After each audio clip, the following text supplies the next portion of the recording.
you for tuning in to Tex Messages The Resurrection. My name is Rick Tex. I'm the parasite of the show.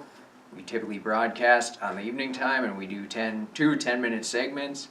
It's mostly just so that we don't disrespect you, the ladies and gentlemen at home. Your time is very valuable. We treasure it. We're grateful and honored that you allow us into your house. Not like how Google and Apple just barge into your house and record all your conversations and then put it in some tiny print on the user agreement. We're actually appreciative that you volunteer to allow us into your house, more or less. Now, it's not an involuntary agreement that we come to. It's hopefully a symbiotic mutual relationship, and hopefully you can gain some entertainment and information from the show as well.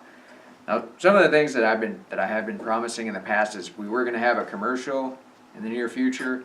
Not like, I mean, it is a bit of your typical commercial trying to push some product onto people, but this is a product that I stand behind and I'm very not very proud of, but I just think that it'll help you out significantly. And there's also another thing, we're going to do a comedy show, probably just a 10-minute segment of comedy, just to see where that would go.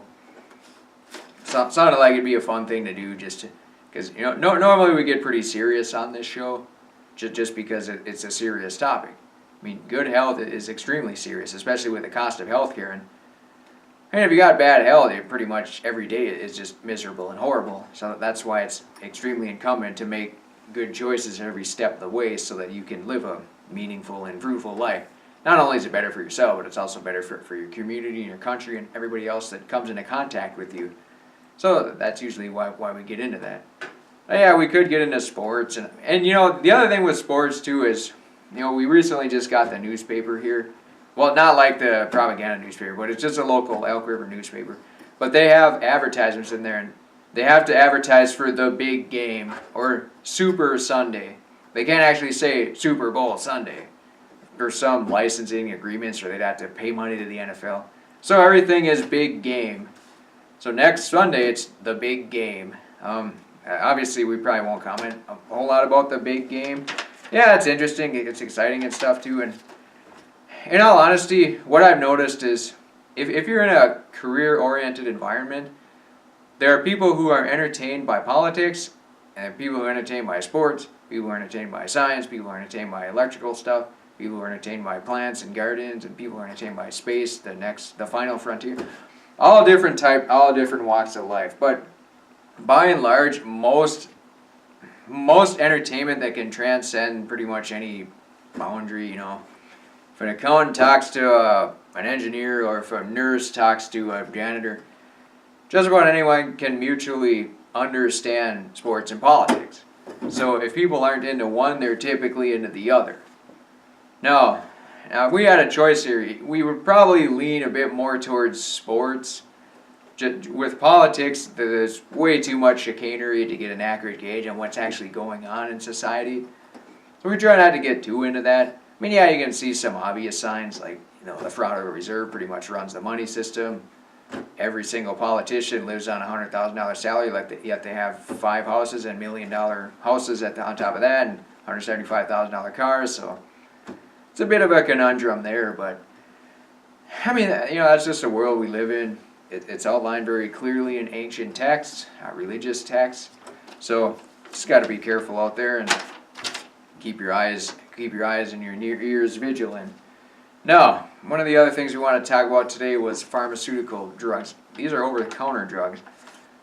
Now, there was a little brief study done by, it was done actually at Ohio State University.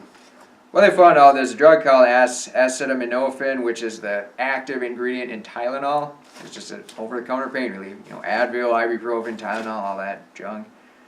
What they found is that it can induce zombie-like state that makes you emotionless and uncanny, or uncaring. Excuse me about that, ladies and gentlemen.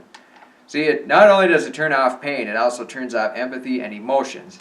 It's more or less a mind-altering over-the-counter drug. A lot of people, they get into Oxycontin, opioids. There's a couple more out there too, but a lot of people get addicted to them and hooked on them. and then Scalaxin, and then they'll say, for example, some kid will get his wisdom teeth, he'll get a bunch of Oxycontin prescribed to him, and then he'll sell it off to his friends. You know, people do stuff like that. Well, I mean, people can get hooked on that stuff and addicted to it, and it's certainly not something we endorse. But that's one of the dangers of dealing with any types of drugs or anything in pill form. You can absolutely become addicted to it. Even probiotics, you can probably become addicted to that too. Now, what this study found is they used about 100 test subjects, and they exposed them to noise. And the ones who were on Tylenol were less irritated by the noise, and they acknowledged less pain, which makes common sense. And the other ones who, see, they gave 50 of them a placebo, 50 of them the actual thing. And then the ones who got the actual Tylenol expressed less irritation by the noise, and then less pain acknowledgement. So it lowers all your senses. I mean, yeah, obviously the low pain, yeah, that's a no-brainer, obviously. But the lower noise irritation, I mean, yeah, it sounds like it'd be nice to not be irritated by noise. But you're basically lowering the alertness of your brain. You're sort of shutting off the systems of your brain that are naturally occurring, which, I mean, in some circumstances, yeah, it may be beneficial to do that. But it's a lot better idea to do that through healthy food consumption rather than just popping some random pills. And of course, the Tylenol also can contribute to liver damage and a heart attack. You've probably heard the statement out there that a Tylenol a day can keep a heart attack away. But in all reality, you're not really going to make yourself healthy by saving the time to not exercise or to not challenge yourself mentally, physically, spiritually. The fact is, you got to put in the time if you want to get anything out of this life. If you want to just pop pills as a means of attaining some goal, I mean, it may work for some people. You know, if you maybe pop a bunch of steroid pills and start your own YouTube fitness video, then more people watch you. If they see you got big arms, they'll think you're more credible, so that everything you say about health, they'll listen to it, and then you'll get views and clicks and everything, and YouTube might pay you some money for commercials. So yeah, there is a possibility of that. But there is a possibility that you'll damage your endocrine system and then be miserable and depressed 3 years later and then want to shoot yourself. So there's also that to consider. I mean, you certainly run risks whenever you take shortcuts. You always need to put in the time, the effort, the energy to achieve just about anything. And yeah, people do have genetic advantages over others. We're all different shapes and sizes, and different circumstances have brought us to where we are today. So that being said, we're coming to the conclusion of this show again. The fact of the matter is, it's just important to consider pharmaceutical prescription drug use and really question what exactly you're putting into your body. Now, yeah, myself, for example, I don't take any prescription drugs, never have, probably never will. Well, there was 3 days where I took some antibiotics and then I got probably the worst salmonella poisoning ever. Probably would have died if I went and got an IV. But, it was just a week-long prescription to take antibiotics due to a bad thumb cut. But, I mean, the fact of the matter is, pills generally, they're mostly just a tool for pharmaceutical companies to profit. The whole part is to tackle the symptom, not the cause.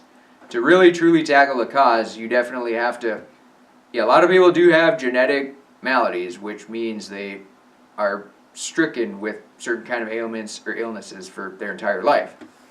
I happen to be one of them.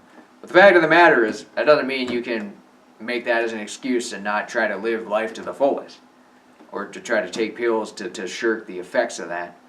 Because it's just not really going to happen. It does hide the symptoms, but what also hides the symptoms is working hard, setting goals, exercising, establishing a social skill set, just getting outside, forging symbiotic relationships with plants and animals. That's what really can shirk those ailments, ladies and gentlemen.